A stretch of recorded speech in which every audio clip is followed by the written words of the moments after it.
Imagine waking up one day and realizing that everything you've ever believed in, the morals that shaped your life, the values passed down through generations, and the very foundation of what you considered truth, was nothing more than an illusion. It sounds impossible, right? But what if I told you that everything you've relied on for meaning might hide a terrifying truth? Stick with me, because what we're about to uncover could shake your reality to the core.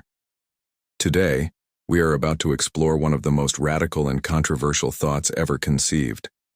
The philosopher Friedrich Nietzsche challenged the very core of human belief.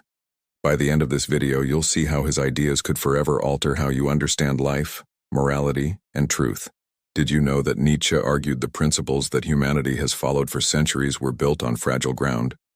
In fact, what if everything you've been taught to believe is right and wrong was nothing more than a tool of control? How would you react if you discovered that the greatest lie ever told was the one we never dared to question? Imagine if you could live authentically, without the chains of inherited beliefs or societal expectations. What if, by embracing Nietzsche's way of thinking, you could break free and redefine your existence on your own terms? This is not just a philosophical concept. This is an invitation to radically transform your life. Stick with me because by the end of this video, you will understand how Nietzsche's thought might hold the key to unlocking your true potential. The journey we're about to take will challenge everything you thought you knew. Let's dive into the most profound idea Nietzsche ever presented. The death of God and the collapse of values.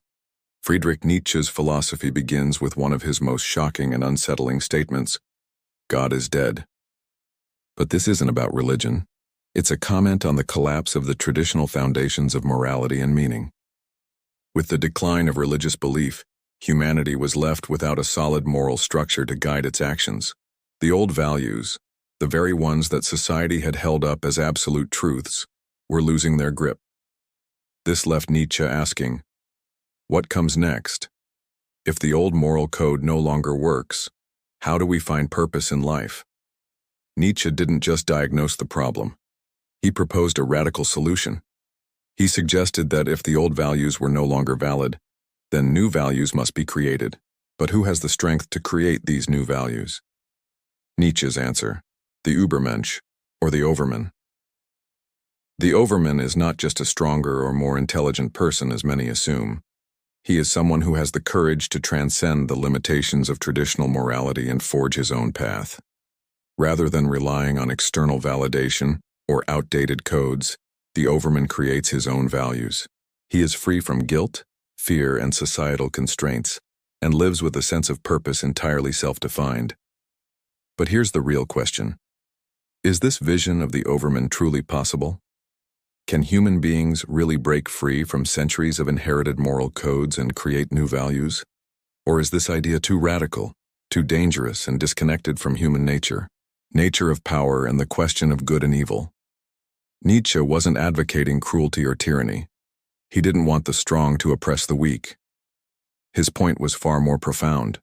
He believed that true strength comes not from dominating others but from dominating oneself, from overcoming fear, guilt, and self-doubt.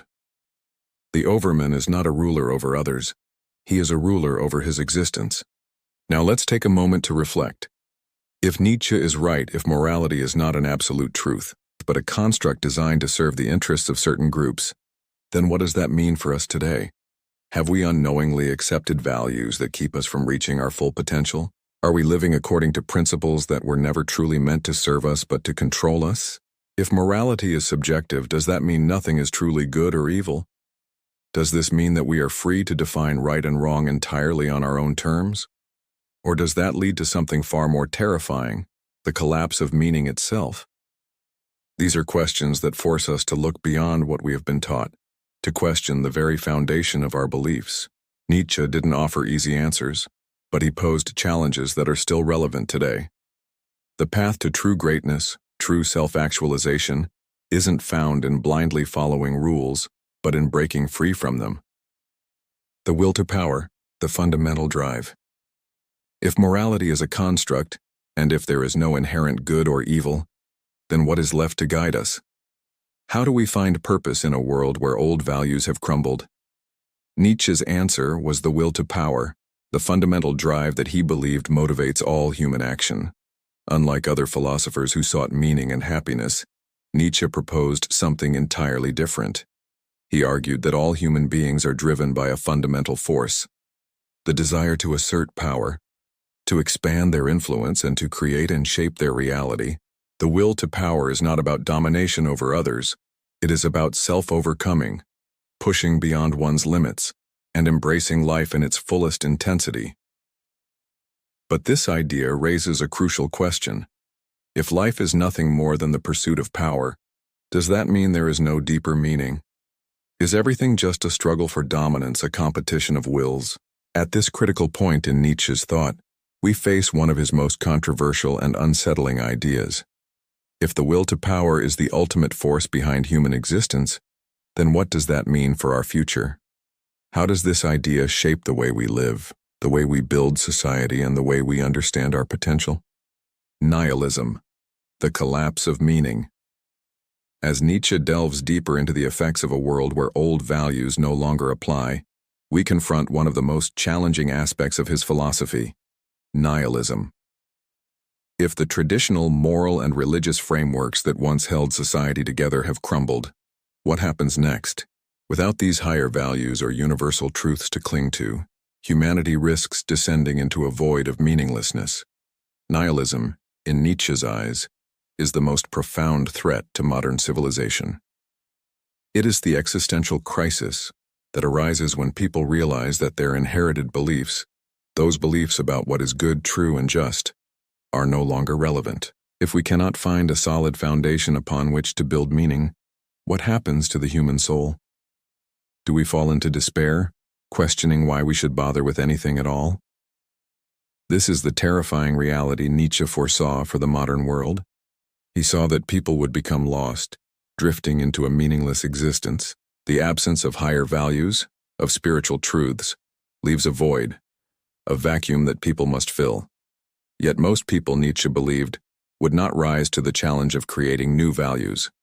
Instead, they would seek comfort, distraction, and conformity. They would prefer to numb themselves from the existential pain of meaninglessness by chasing fleeting pleasures.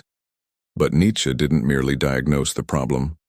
He presented a solution, a radical revaluation of values. He argued that we must consciously create new meanings, new purposes, and new ideals in the face of a world where traditional values have failed us. This process of revaluation is not easy. It demands deep self-awareness, courage, and the will to confront the void left behind by the death of traditional beliefs.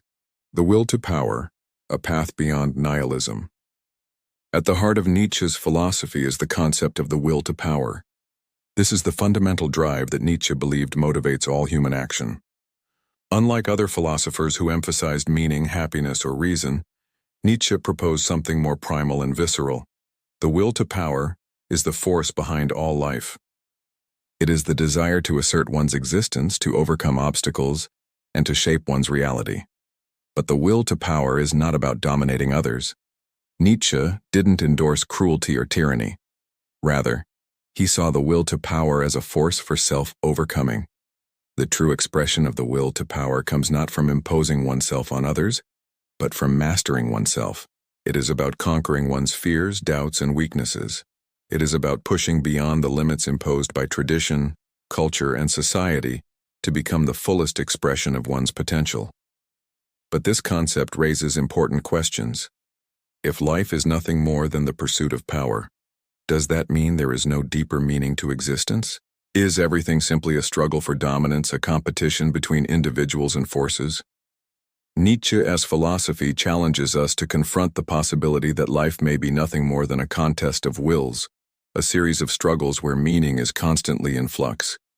Yet the will to power was not merely a destructive force for Nietzsche. It was a way to create. It is the power to shape and mold life, to define one's values and meaning.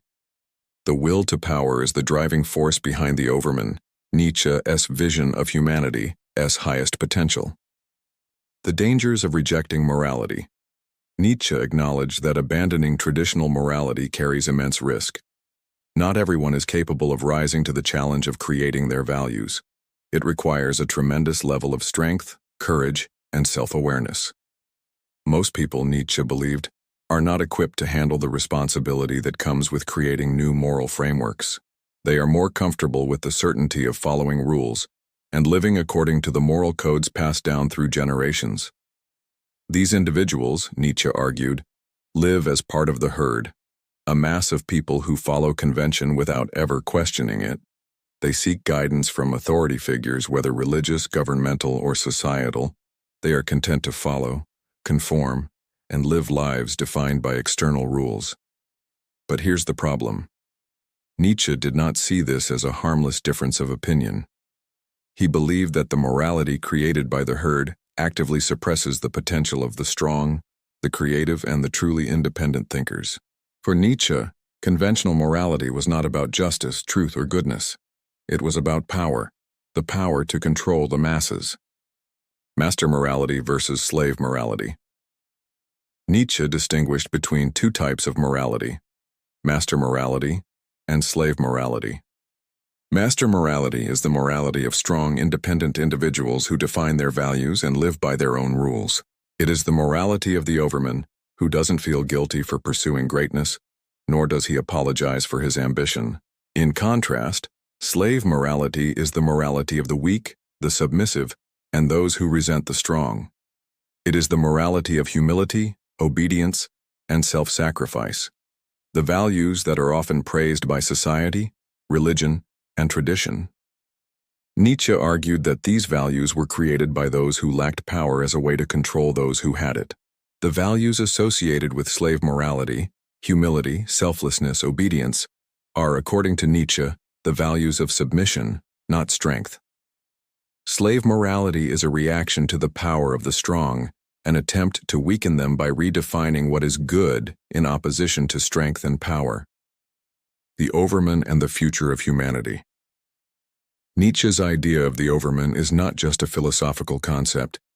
It is a call to transformation, a challenge to those who are willing to embrace the power of self-creation, to live authentically, and to transcend the limitations of conventional morality.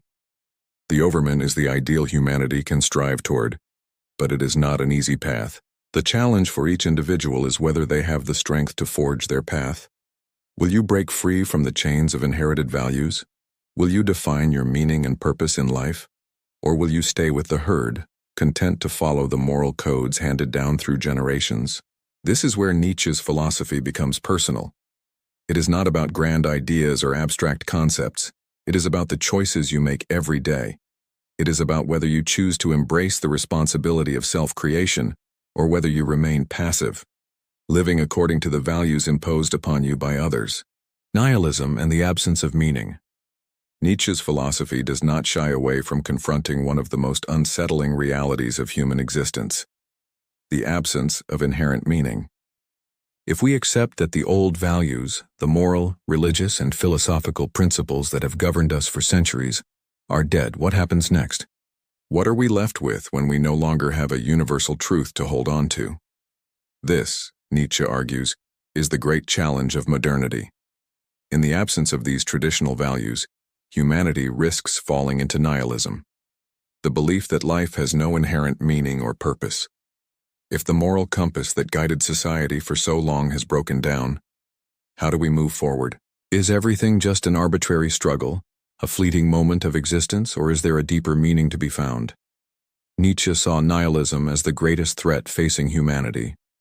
It is a state where everything seems empty, where people question the point of striving, creating, or even existing. Why endure hardship if nothing has inherent value? Why bother pursuing greatness if life itself is meaningless? Yet Nietzsche didn't despair in the face of nihilism. He saw it as a necessary confrontation, a moment of reckoning. To overcome nihilism, humanity must reject the comforting illusions of traditional values and find a new path. But this path is not easy. It is fraught with challenges. Nietzsche did not offer simple answers, but posed a radical revaluation of values. Eternal recurrence, the ultimate test. One of Nietzsche's most profound and challenging ideas is eternal recurrence, the notion that we must live our lives over and over again, eternally, with all the pain and joy, the triumphs and failures, repeated infinitely. Nietzsche posed a question. What if a demon were to tell you that you must live this exact life with all its ups and downs over and over again for eternity? Would you curse this fate, or would you embrace it? This is the ultimate test of the Overman. The Overman is the individual who can face life as it is, not idealized or distorted, but in its raw, unfiltered reality, and say yes to it. He is the one who can look at his life, with all of its imperfections, struggles, and mistakes, and still affirm it. The ability to embrace the eternal recurrence, to live the same life over and over, is the ultimate form of self-overcoming. Nietzsche challenges us to consider whether we are living a life that we would willingly repeat for eternity. Do we live in a way that we would look back on with pride and joy, or are we living a life of regret and dissatisfaction? The idea of eternal recurrence forces us to confront the reality of our existence, our choices, our actions, and our path. Would we live the same life again, knowing that every pain and every joy would be repeated eternally? The will to power and creation of meaning. At the heart of Nietzsche's response to nihilism is the concept of the will to power. For Nietzsche, the will to power is not just about exerting control over others, it is about self-overcoming. The will to power is the force that drives us to push beyond our limits, shape our destiny, and create our meaning in a world where traditional systems of meaning have collapsed. In this sense, Nietzsche's philosophy is about embracing the totality of life, both its joys and its sorrows. It's about living with intensity, rejecting passivity, and asserting one's existence. The will to power isn't about domination or control over others. Rather, it's about mastering oneself. It is the desire to shape one's reality according to one's values, free from the constraints of inherited morality. Nietzsche's vision of the will to power is transformative. It calls upon individuals to rise above mediocrity, to reject conventional morality, and to define their own meaning in life. In doing so, Nietzsche believed we could create a new, more authentic existence, one that is not bound by the rules imposed by others, but is instead defined by our own unique will. The last man and the decline of human potential. Nietzsche also warned of the last man, a concept he described as humanity's ultimate failure. The last man seeks comfort above all else, avoids risk, struggle, and hardship, and seeks pleasure, security, and convenience at the expense of greatness and meaning. He is the individual who no longer strives for self-overcoming, but has settled into a life of complacency and mediocrity. In Nietzsche's view, modern society is unlikely to produce an entire generation of last men. This is the inevitable consequence of a culture that has abandoned traditional values, without replacing them with anything meaningful. As people become more comfortable and less willing to confront life's challenges, they become passive and weak. Instead of striving for greatness, they seek shallow pleasures and distractions to numb themselves from the discomfort of existence. Nietzsche saw the rise of the last man as a sign of the decline of human potential. When society embraces comfort over struggle, security over freedom, and pleasure over purpose, humanity stagnates. The last man is the embodiment of this stagnation, a person content with mediocrity, avoiding the very essence of what it means to be human. The struggle for greatness and self-overcoming. The path of the Overman. So, where does this leave us? Nietzsche's philosophy is not a call to despair or nihilism. It is a call to action. The Overman represents the possibility of transcending the limitations of conventional morality and embracing the fullness of life. He is the one who does not seek approval from the herd but defines his values, creates his meaning, and lives authentically. The path to becoming the Overman is difficult. It requires immense courage, strength, and self-awareness. It requires a willingness to reject the easy path of conformity and mediocrity, and to embrace the challenges of life head-on. The Overman is the one who dares to live life on his terms, to create his values, and to affirm life, even in the face of its hardships. Nietzsche's challenge is not just for philosophers, it's for every individual. Will you choose to live as part of the herd, content with comfort and security, Or will you choose to live authentically, define your meaning, and embrace the power of self-overcoming? Conclusion. Friedrich Nietzsche's philosophy challenges us to confront the very foundation of our beliefs. He urges us to question everything we've been taught about morality, truth, and meaning. In a world where traditional values have lost their power, Nietzsche offers a radical solution. We must create our values, define our meaning, and embrace the struggle for greatness. The path to becoming the Overman is not easy. It requires us to break free from the chains of inherited morality and societal expectations. It demands that we take full responsibility for our existence and affirm life, with all its joys and sorrows. The Overman is not a passive follower of convention, but an individual who creates his path, lives authentically, and embraces the power of self-overcoming. Nietzsche warns of the dangers of nihilism, the belief that life is meaningless, but he also presents a way out, the will to power. This is the drive to assert our existence, to create meaning, and to shape our reality. The Overman embodies this drive, living with purpose and intensity, pushing beyond the limits imposed by society and tradition. The question Nietzsche leaves us with is simple yet profound. Will you choose the path of the Overman, or will you fall into the comfort of passive nihilism, content with mediocrity and the security of conformity? The choice is yours, and it is one that will define the course of your life.